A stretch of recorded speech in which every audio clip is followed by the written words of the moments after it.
terakhir ya, mengenai Bapak Presiden. Jadi sebetulnya kunjungan Bapak Presiden itu kan bukan sekarang saja. Yaitu memang salah satu pola kepemimpinan beliau. Saya sangat paham karena saya pernah mendampingi satu periode dengan beliau. Ketika membagi KIP, Pak Presiden selalu membagi KIP ke daerah-daerah. Tujuannya apa? Untuk memastikan bahwa kebijakan beliau memang landed, memang terdeliver di lapangan. Dan Bapak Presiden itu selalu menekankan pentingnya segera belanja APBN pada awal tahun. Karena itu, DIPA itu pasti diberikan pada November bahkan September. Sehingga pada Januari sudah kick off semua program, termasuk bansos. Dan disitulah Presiden turun ke lapangan untuk melakukan pemantauan, mengecek apa betul semuanya sudah terdeliver. Sekaligus untuk mendapatkan feedback, umpan balik dari yang dijadikan sasaran dari bansos itu. Karena itu sering mesti kita undang, kita kumpulkan mereka, misalnya sampai 1.000 orang, untuk ketemu dengan beliau, untuk melakukan dialog. Nah, itu sebetulnya simbolik saja. Taruhlah dia berkunjung 100 titik, Bapak-Bapak. Kemudian beliau akan membagi PKH. PKH itu 10 juta keluarga penerima manfaat. Kalau 40 titik, itu taruhlah 2.000. 1 titik. Berapa? Kan hanya 800.000. Masa 800.000 kunjungan beliau bisa mempengaruhi seluruh Indonesia? Saya tidak tahu, saya belum memiliki angka-angka yang jelas. Tetapi begini, sepanjang yang saya tahu, Bapak Presiden kalau berkunjung ke lapangan, itu tidak hanya 1 titik. Bisa sampai 5 titik. Dan sekarang ini adalah tahun akhir kepemimpinan beliau. Beliau pasti ingin memastikan bahwa proyek-proyek strategis sekarang ini sudah tuntas. Beliau betul-betul wanti-wanti tidak boleh meninggalkan proyek mangkrak. Karena sekarang ini kalau beliau berkunjung, pasti meresmikan program-program strategisnya bersamaan dengan kemudian mengecek keadaan bansos, mengecek yang lain. Jadi biasanya lebih dari 5 titik. Menurut saya, kalau ada daerah kok sering dikunjungi oleh Presiden, kemungkinan besar di situ banyak proyek malahan. Proyek dari strategi nasional yang diberikan kepada daerah itu. Sekali lagi saya sampaikan, terlalu muskil kalau hanya 100 kunjungan untuk secara simbolik membagi bansos, kemudian itu berpengaruh secara nasional, itu saya kira doesn't make sense. Mohon Bapak tidak berpendapat soal itu. Mohon maaf. Ya. Ya. Saya kira itu yang bisa saya sampaikan. Terima kasih Yang Mulia. Mohon maaf kalau kurang berkenan. Anggota tim hukum Prabowo Gibran Hotman Paris mengaku sudah tenang. Menurutnya seluruh tudingan yang dilontarkan kubu Anies Baswedan dan Ganjar Pranowo tidak ada yang terbukti. Ia pun merasa telah menang dalam sidang lanjutan gugatan Pilpres 2024 di MK pada Kamis 4 April. Bahkan ia mengklaim kemenangan dalam sidang ini dengan skor 100-0. Hotman melihat bahwa pemohon dibuat tidak berkutik terhadap penjelasan saksi maupun ahli. Karena ini sudah hampir selesai pemeriksaan saksi dan bukti. Sebagai pengacara senior, kami sudah bisa menyimpulkan sendiri. Dalam hati kami juga akan kami share itu bahagianya. Ya. Permohonan itu pertama menyangkut Sirekap, ya. Itu sudah terbantahkan karena ternyata Sirekap tidak dipakai sebagai acuan waktu keputusan pengumuman final suara. Padahal mereka selalu mengatakan curang. Berarti dari gugatan mengenai Sirekap 16, kita dapat nilai 20. Ya, nilai 20 ya. Yang ketiga mengenai PJ, pejabat gubernur. Tadi sudah 4 pejabat mendapatkan semua ada dasar hukumnya, bahkan pernah digugat di MK. mengenai PJ pejabat kepala daerah dan dibenarkan oleh MK. Okay? Tambah lagi nilai 20, udah 50 nilai kami dari sini. Sore ini yang paling besar adalah menyangkut bansos.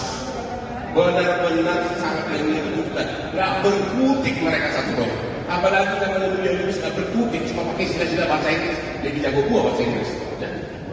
Yaitu apa?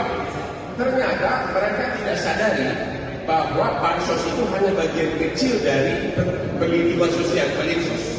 Perlinsos itu 400 triliun lebih, untuk 2023 bansos hanya sekitar 90-an.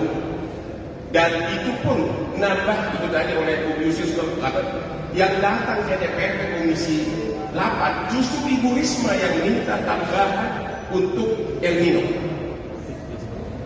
Kemudian mereka dengan saksinya yang nggak tahu dari mana saja bilang bahwa Jokowi melakukan korupsi karena mengambil sisa anggaran dari kementerian lain untuk pengen sesuatu bansos.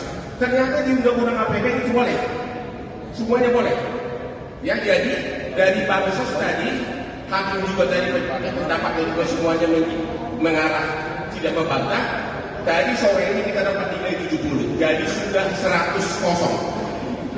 Sudah 100 kosong selesai. Ya, jadi kenapa? Sudah 100 kosong. Jadi makanya saya sendiri mungkin akan pulang sudah tenang, sudah 100 kosong, 01. Yang satu lagi, yang saya tadi gampang nggak ada. Yang suka bilang gua hotel. Ternyata kalau Jokowi datang ke daerah itu bagi-bagi sembako bukan dari kantong pribadi, tapi itu dari DTKS, dana kesejahteraan terpadu dari Kementerian Sosial yang nama-namanya sudah ada. Hanya Jokowi secara simbolik di 20 titik membagi-bagi, tapi dari bansos yang sudah ada dalam anggaran dan mereka tidak tahu itu. Jadi kalau ke daerah Jokowi itu tidak pakai itu sendiri, itu dari yang sudah ada di anggaran, bahkan namanya pun ada di daftar di TKS tadi itu, daftar terpadu yang sudah disetujui. Jadi semuanya sudah gugur. Saya sudah bisa pulang sebentar lagi dengan tenang. Sayonara, gampang sayonara siapa lagi? Hah? Baru ada 2 lagi. Apa? Ya apa saya bilang. Dan saya udah yakin menang itu apa lagi? Itu cukup lah yakin. Jadi sudah 100 kosong. Jadi semuanya sudah gugur. Saya sudah bisa pulang sebentar lagi dengan tenang. Sayonara, gampang sayonara siapa lagi? Hah? Baru ada 2 lagi. Apa? Ya apa saya bilang. Dan saya udah yakin menang itu apa lagi? Itu cukup lah yakin. Jadi sudah 100 kosong. Anggota tim hukum Prabowo Gibran, Hotman Paris, menilai tudingan kecurangan Sirekap dan politisi Bansos yang didalilkan pemohon tidak terbukti. Oleh karena itu, ia merasa sudah tenang dalam sidang lanjutan kegiatan Pilpres 2024 di Mahkamah Konstitusi pada Kamis 4 April. Bahkan ia mengklaim menang telak dari kubu Anies dan Ganjar dengan skor 100-0. Hotman pun mengucapkan sayonara kepada anggota tim hukum nasional Amin yakni Bambang Wijoyanto yang sempat menyebutnya Hotman di sidang. Karena ini sudah hampir selesai pemeriksaan saksi dan bukti, sebagai pengacara senior kami sudah bisa menyimpulkan sendiri dalam hati kami juga akan kami share itu bahagianya. Permohonan itu pertama menyangkut Sirekap, ya. Itu sudah terbantahkan karena ternyata Sirekap tidak dipakai sebagai acuan waktu keputusan pengumuman final suara. Padahal mereka selalu mengatakan curang. Berarti dari gugatan mengenai Sirekap 16 kita dapat nilai 20. Ya nilai 20 ya. Yang ketiga mengenai PJ, pejabat gubernur. Tadi sudah 4 pejabat mendapatkan semua ada dasar hukumnya, bahkan pernah digugat di MK. Mengenai PJ pejabat kepala daerah dan dibenarkan oleh MK. Tambah lagi nilai 20, sudah 50 nilai kami dari siang. Sore ini yang paling besar adalah menyangkut bansos. Benar-benar sangat menyebutkan, nggak berkutik mereka satu orang. Apalagi dengan dunia Inggris nggak berkutik, cuma pakai sila-sila bahasa Inggris, jadi jago gua bahasa Inggris. Yaitu apa? Ternyata mereka tidak sadari bahwa bansos itu hanya bagian kecil dari perlindungan sosial, Perlinsos. Perlinsos itu 400 triliun lebih. Untuk 2023 bansos hanya sekitar 90-an. Dan itu pun nambah itu tadi oleh Bu Yusuf yang datang ke DPR ke Komisi 8 justru Ibu Risma yang minta tambahan untuk El Nino. Kemudian mereka dengan saksinya yang nggak tahu dari mana saja bilang bahwa Jokowi melakukan korupsi karena mengambil sisa anggaran dari kementerian lain untuk pengen sesuatu bansos. Ternyata di undang-undang APBN itu boleh, semuanya boleh. Ya, jadi dari bansos tadi hakim juga tadi pendapat juga semuanya mengarah tidak membantah. Tadi sore ini kita dapat nilai 70, jadi sudah 100 kosong. Sudah 100 kosong selesai. Ya, jadi kenapa? Sudah 100 kosong, jadi makanya saya sendiri mungkin akan pulang sudah tenang, sudah 100 kosong, 01, yang satu lagi, yang saya tadi gampang nggak ada, yang suka bilang gua hotel. Ternyata kalau Jokowi datang ke daerah itu bagi-bagi sembako bukan dari kantong pribadi, tapi itu dari DTKS, dana kesejahteraan terpadu dari Kementerian Sosial yang nama-namanya sudah ada. Hanya Jokowi secara simbolik di 20 titik membagi-bagi, tapi dari bansos yang sudah ada dalam anggaran, dan mereka tidak tahu itu. Jadi kalau ke daerah Jokowi itu tidak pakai itu sendiri, itu dari yang sudah ada di anggaran, bahkan namanya pun ada di daftar di TKS tadi itu, daftar terpadu yang sudah disetujui. Jadi semuanya sudah gugur. Saya sudah bisa pulang sebentar lagi dengan tenang. Sayonara, Bambang, sayonara siapa lagi? Hah? Masih ada dua lagi. Apa? Ya apa? Saya bilang, dan saya udah yakin menang itu apa lagi? Itu cukup lah yakin. Jadi sudah 100 kosong. Kemudian izinkan terakhir Pak Ketua, kalau boleh menjawab hal yang tidak diagendakan, Pak. Karena tadi diangkat oleh Yang Mulia Pak Arief Hidayat. Dan itu sudah menjadi berita di media, Pak. Saya baca begitu sesudah sholat Jumat banyak berita. Silakan. Jadi izinkan kalau diperbolehkan. Pertama saya hadir ini undangan untuk perhitungan perselisihan hasil pemilu presiden. Yang kedua saya hadir sebagai Menko Perekonomian. Jadi pertanyaan terkait Golkar mohon izin saya tidak jawab. Tetapi ada satu yang bisa saya pastikan, bahwa bansos itu bungkusannya nggak ada yang berwarna kuning. Terima kasih. Wassalamualaikum warahmatullahi wabarakatuh. Yang warna lain ada, Pak? Saya nggak tahu. Silakan.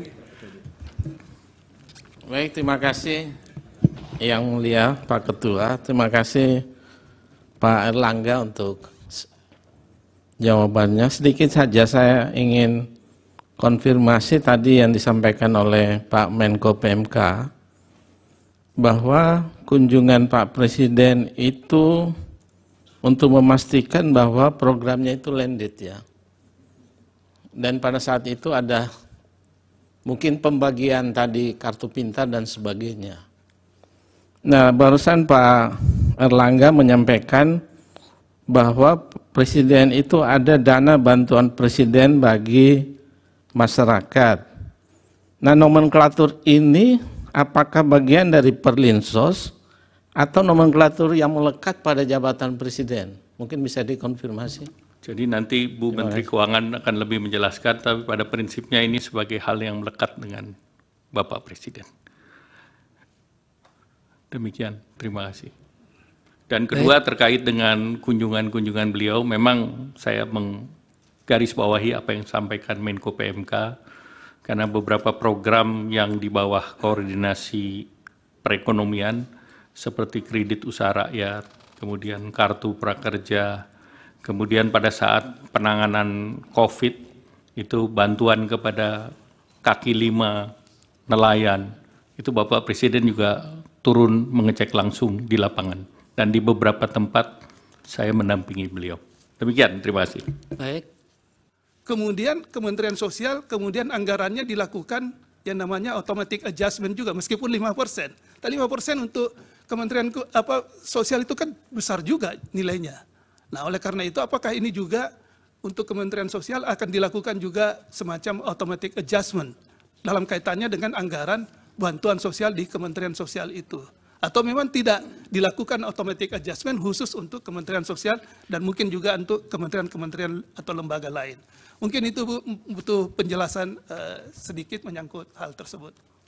Kemudian untuk Pak Menko Perekonomian, ya saya ingin sedikit tadi kaitannya dengan yang Pak Menko Perekonomian sampaikan menyangkut adanya pelaksanaan yang kaitannya dengan rapel 4 bulan. Ini juga menjadi isu juga yang perlu kita ketahui, dalami. Rapel 4 bulan ini untuk BLT BBM contohnya yang 150.000, itu pertimbangannya apa ya? Mungkin Pak Menko. Ya, karena kalau misalnya dalam kondisi seperti ini, kemudian ada dilakukan rapel itu 4 bulan, nah ini kan bisa menjadi duga-dugaan gitu. Jadi ada dugaan-dugaan yang tentu bisa membuat bahwa rencana keinginan pemerintah untuk memberikan rapel itu karena kondisi apa, misalnya dalam keadaan darurat atau antisipasi kondisi yang memburuk, ya. Nah, sehingga perlu dilakukan rapel itu. Ataukah mungkin ada pertimbangan lain sehingga menurut hemat saya yang hal-hal seperti ini perlu clear di dalam ruangan ini supaya kita ketahui apa pertimbangannya sehingga dilakukan, meskipun tadi Pak Menko tadi sudah menyampaikan dasar hukumnya. Dasar hukumnya sudah jelas, ya, tetapi itu dasar hukum untuk rapelnya. Tapi kenapa harus 4 bulan? Kenapa tidak 2 bulan? Kenapa tidak 3 bulan? Dan momentum merapelnya itu ya juga mesti ada penjelasan. Kenapa misalnya rapelnya di bulan Januari, Februari, Maret, ya, dan seterusnya. Mungkin ini perlu kami ketahui supaya kita jelas mendapat gambaran menyangkut kaitannya dengan adanya rapel ini. Dan juga tentunya pemerintah terus mendorong agar SPHP lebih berefektif di pasar. Kemudian izin dari Pak Yang Mulia Pak Guntur Hamzah mengenakan rapel. Rapel ini dilakukan antara lain pada saat BBM di bulan September, itu karena BBM naiknya 1 kali, Pak. Jadi kalau kita tidak dirapel di depan, itu nanti masyarakatnya berat. Jadi kita kasih mereka di awal, walaupun realisasinya kita lakukan dalam 2 tahapan, yaitu Oktober cair bulan September dan November-Desember cair bulan November. Demikian pula untuk program lain yang ada di Ibu Menteri Sosial, PKH kan 3 bulan sekali, jadi salurannya 4 kali setahun. Kemudian kartu sembako juga 2 bulan, jadi 1 tahunnya 6 kali. Jadi rapel itu pertimbangan itu. Selain itu ada pertimbangan juga biaya, efisiensi biaya. Kalau 1 kali efisiensi biayanya kan sama kalau dia jumlah tertentu, biaya distribusi di perbankan ataupun di pos. Kemudian izinkan saya menjawab Pak Ridwan Yang Mulia Pak Yusmik, Pak Daniel Yusmik. KPCPEN itu berdasarkan Perpres nomor 48 tahun 2023 itu sudah berakhir tanggal 4 Agustus 2023, Pak. Jadi ini berakhir jauh sebelum pemilu, Pak. Jadi kalau pemerintah atau negara ini mau menggunakan beras itu, saya hanya tugasnya menyalurkan, ya, itu. Jadi nggak ada hubungannya dengan itu, ya, menolak itu nggak ada, dan bukan kapasitasnya Dirut Bulog untuk menolak. Komjen Pol Purnawirawan Budi Waseso atau Buas buka suara setelah namanya disebut dalam sidang sengketa hasil Pilpres 2024 di Mahkamah Konstitusi. Dalam sidang, majelis hakim mempertanyakan rotasi Buas dari jabatan Dirut Bulog menjadi Komisaris Utama PT Semen Indonesia di masa kampanye pemilu 2024. Buas mengatakan pencopotannya sebagai Dirut Bulog tidak ada hubungannya dengan pemilihan umum 2024. Dia juga membantah dicopot dari Dirut Bulog karena menolak bansos. Demikian disampaikan Buas usai acara pengukuhan pengurus Kuartir Nasional Gerakan Pramuka di Istana Negara, Jakarta pada Jumat 5 April. Buas mengatakan dirinya dicopot oleh Jokowi dari Dirut Bulog karena memang sudah lebih dari 5 tahun menjabat. Ex-Kabareskrim itu mengaku pergantian jabatan ini adalah hal yang wajar. Ia pun menegaskan bahwa dirinya diganti bukan karena ada hubungan dengan bantuan sosial yang disalurkan di masa kampanye Pilpres. Dalam kesempatan itu, Buas juga menegaskan tidak pernah menolak bantuan sosial, sebab bansos adalah program dari pemerintah. Sebaliknya, ex-Kepala BIN ini justru menyatakan dirinya akan menyalurkan bansos jika diperintahkan oleh negara. Sebelumnya, Hakim MK Arief Hidayat melempar pertanyaan kepada Menko Perekonomian Airlangga Hartarto dan Menteri Keuangan Sri Mulyani soal bansos dan dicopotnya Buas dari Dirut Bulog sejak Desember 2023. Arief menilai perpindahan posisi itu bisa saja berkaitan dengan cawe-cawe Presiden Jokowi dalam pemilu 2024. Ya, lihat aturan ketentuan menteri, itu kontraknya, itu penugasannya 5 tahun. Dan saya sudah 5 tahun, bahkan lebih. Dan pergantian itu biasa. ya bagi saya itu biasa saja gitu, tidak ada masalah bagi saya ya, karena namanya itu amanah ya, tugas ya. Kalau waktunya sudah selesai, kalau pimpinan siapapun mengatakan ganti ya diganti, nggak ada masalah ya. Bagi saya tidak ada masalah. Bukan karena menolak bansos gitu ya Pak? Oh, nggak ada hubungannya bansos pramuka ya pramuka, bansos waktu Bulog nggak ada. Saya tidak pernah menolak bansos. Justru bansos itu kan programnya Pak Presiden, ya, programnya pemerintah. Beras yang ada di Bulog itu kan berasnya pemerintah. Jadi kalau pemerintah atau negara ini mau menggunakan beras itu, saya hanya tugasnya menyalurkan, ya, itu. Jadi nggak ada hubungannya dengan itu, ya, menolak itu nggak ada, dan bukan kapasitasnya di Bulog untuk menolak. Harus melaksanakan perintah negara, ya. Tim pembela Prabowo Gibran menyalami hingga memeluk tim hukum Ganjar Mahfud selesai sidang sengketa Pilpres di Mahkamah Konstitusi pada Jumat 5 April 2024. Momen menarik ini terjadi di penghujung konferensi pers Kubu 02. Awalnya Wakil Ketua Tim Pembela Prabowo Gibran yakni Otto Hasibuan mengucapkan terima kasih kepada semua pihak termasuk pemohon 01 Anies Mohaimin dan pemohon 03 dari Ganjar Mahfud. Otto menyampaikan semua tim hukum dalam perkara ini adalah lawyer alias pengacara. Oleh karena itu meski beda pendapat dalam sidang, persaudaraan dan silaturahmi harus tetap terjaga. Tim hukum 03 yang sudah menunggu giliran konferensi pers kemudian mendatangi tim Prabowo. Tim Ganjar dan Prabowo kemudian saling bersalaman. Otto Hasibuan bahkan memeluk Henry Sodiningrat yang merupakan wakil ketua tim hukum Ganjar Mahfud.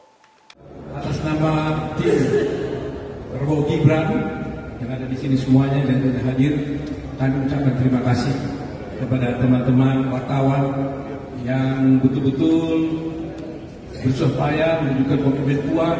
Jam 7 pagi sudah ada di sini terus mengupdate semua berita-berita sehingga masyarakat bisa mengetahui perkembangan sidang di MK ini. Terima kasih kepada kalian semua, dan kami juga mengucapkan terima kasih juga kepada semua para pihak, Komisi 1, Komisi 3, semuanya kan ini kan kita para lawyer, kita bisa berbeda pendapat di persidangan, tapi persaudaraan silaturahmi tetap harus terjaga. Dan sekali tetap respect kepada Komisi 1, respect kepada Komisi 2, respect kepada KPU, respect kepada Bawaslu, respect pada semua pihak, dan hormat kepada majelis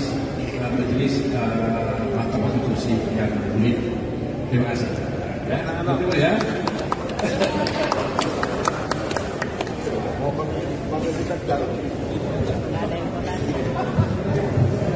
Henry. Nah, ini gimana nih? 03 sama 02 ini.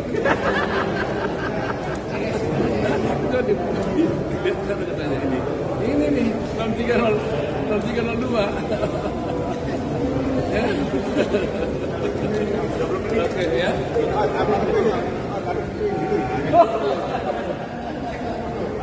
Download Tribun X sekarang, menghadirkan lokal menjadi Indonesia.